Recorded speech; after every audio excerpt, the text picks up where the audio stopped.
सामने बैठा ऐसे बैठा तो हो गया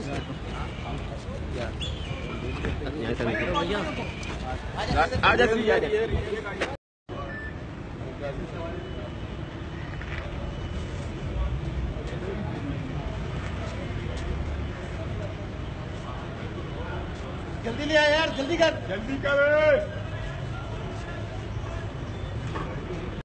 भी ये किरदार तो रहा कराची के तो आपकी शहर के लिए कुर्बानियां है, उसके लिए हम तो केसेस के हवाले में साहब राव साहब ने केसेस के हवाले से क्या कहेंगे? केस अभी इन्वेस्टिगेट हो रहा है। मैं जीआईटी को बयान रिकॉर्ड करा दिया आपने? हाँ, बिल्कुल हो रहा है प्रोसेस। चले आजा चले जी चलो।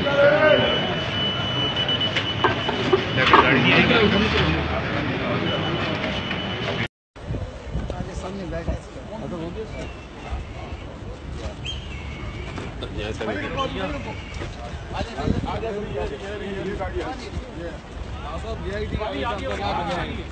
अभी चल रही है भाई। अच्छा आगे वाली सब कुछ कहेंगे अपने केस के बारे में।